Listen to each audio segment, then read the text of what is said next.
What is up, you guys? This is the White Rabbit, and welcome back to... I don't know what these are. It's these vlog things that I don't have the name for, but here we are. It's essentially... This is what the hunt has turned into, for now, anyway. Until, money's a stable thing, and I can just buy little figures. But until then, comic books are the thing. And I have, I've either forgotten or neglected to do these. So much so, oh god, that this is the pile I have to go through for this video. So we're going to start off strong with The Last Ronin.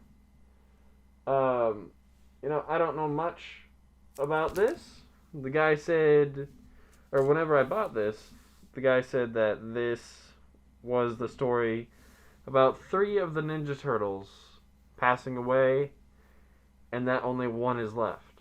I haven't read it yet, but, it sounds like an interesting story.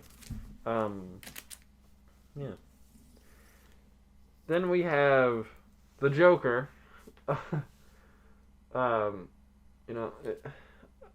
The Curse of the White Knight. I'm rather confused because it looks like the Joker is perched on Batman's little ledge. So I don't know what the deal with that is. And then we have Man-Bat. So to those who are keeping track, these are both issue 1 of Man-Bat, but I always buy 2 of the same comic if it has a variant cover, such as these, because that just looks amazing. This looks interesting, but, it is what it is. And then we have Batman Who Laughs, which is, one of my favorite characters just because of how the laughing Batman looks. So, plus it's a darker and more messed up Batman. Then we have Batman City of Bane. So yeah. I don't know. I actually don't know what this one is. This is apparently book 85. I need to find the other 84. Then we have American Vampire 1976. Which one's the variant cover? Oh, okay. So this is the normal cover. And then this is the variant cover. Which seems very Lost Boys-esque, if any of you have seen that movie. If not, I'm showing my age a bit. Hellboy, which, if any of you know anything about me, I love Hellboy. I love comic book characters in general. Then we have The Punisher. Punisher all around is just amazing. Alright, this, y'all know me. I would hope. For those who know me personally, anyway, know that I love The Crow. I have searched everywhere for these comics, and I've only found 3. And they're not even of the same series. Because this one with the guy, Crow Lethal, and then the one with the girl, the Crow Hack Slash. So I'm really interested to see what those stories are about. And then my favorite Teen Titan, Raven. It's just Raven. I mean, how can you not like Raven? Explain that to me for just a moment. And then Goosebumps, which apparently this is cover A. So there's another cover that I don't have. Interesting. Then this is a very interesting series that I stumbled upon, and I have the first 5 that I need to read. This is called Ravencroft Institute for the Criminally Insane, which, based on the cover, it's all of Spider-Man's villains. Except, I don't remember Spider-Man ever facing a werewolf. Do any of you remember Spider-Man facing a werewolf? Or a lot of werewolves? I have to ask because the werewolf is on the last. He's not on the first cover, but he's on the next 4 covers, and then there's a whole dang army of them.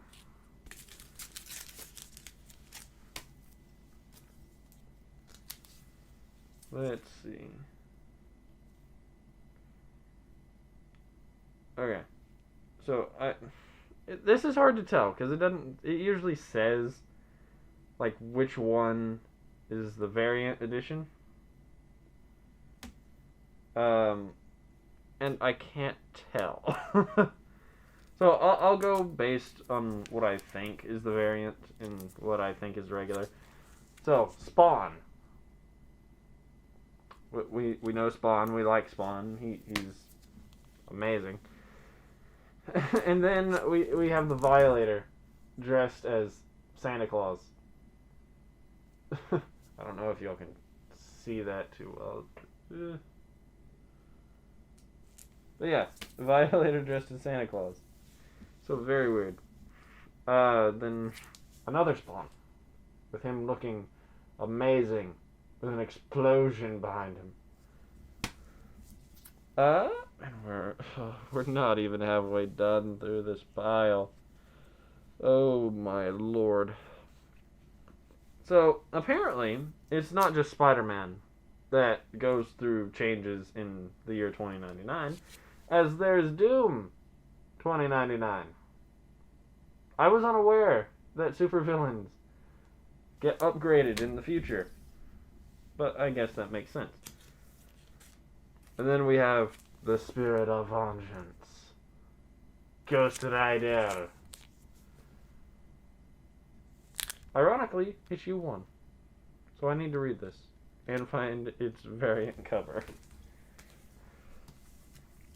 Then I have another I have Ghost Rider, which I don't know which Ghost Rider this is. Because this one, I can't tell if y'all can tell behind the cover and behind the name. This one has horns. So I'm very interested to find out which one that is.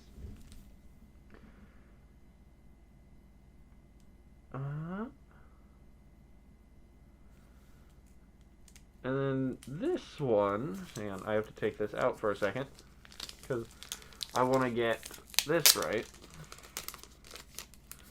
This comic is a flashback to Ghost Rider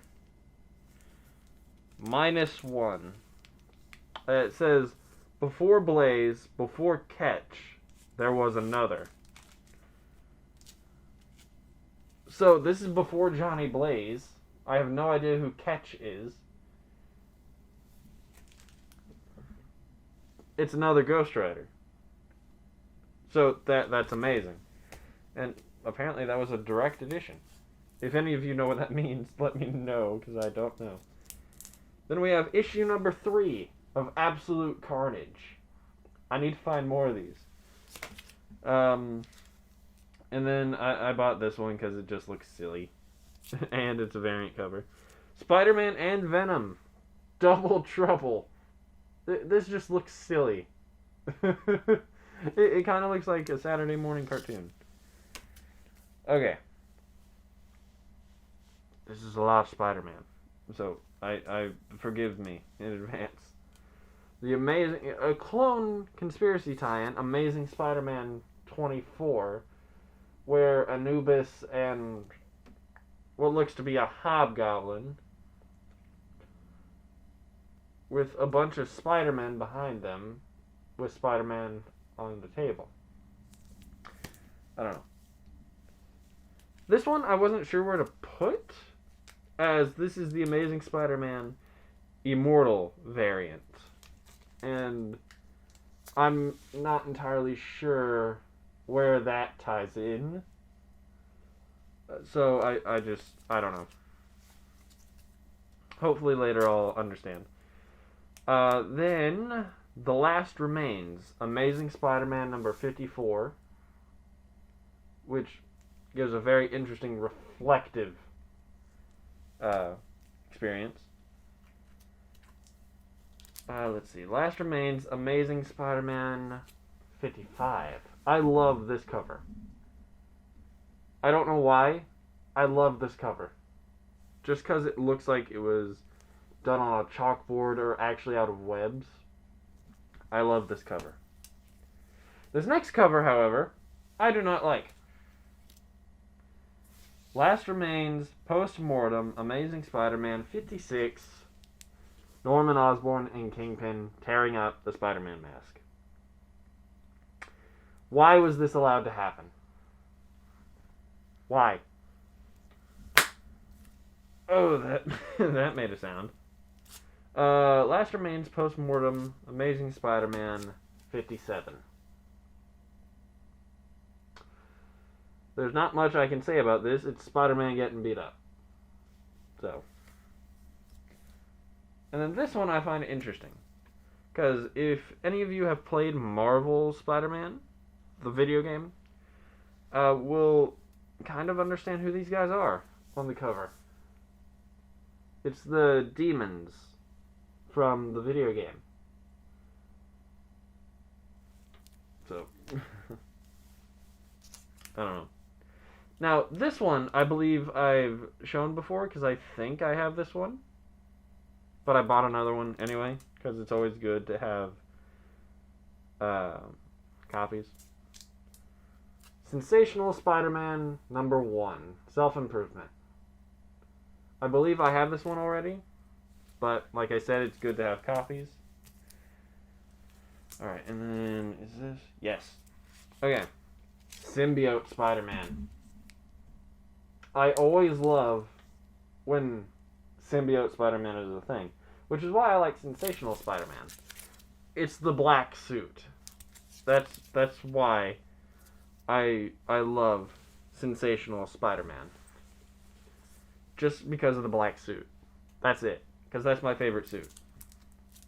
That's a lot of people's favorite suit, but Absolute Carnage tie-in Venom number 20. And I love this cover because look at it. It is amazing. It is amazing. Alright. This is a bit interesting because this is where we get into the semi-new series called King in Black. And from what I can see, from what I have right in front of me, it spans Venom 31, 32, and 33.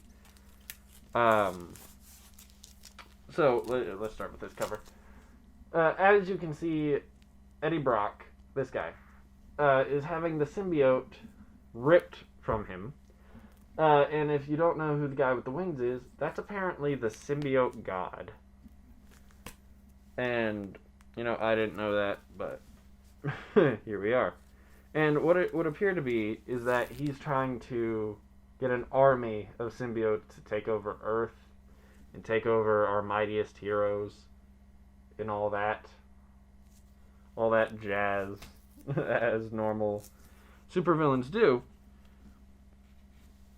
However, it then looks like he's trying to escape Eddie Brock's mouth, assuming Eddie eats him or something. But this is cover A for this comic, because this is the variant edition. And I love this, because it's Venom.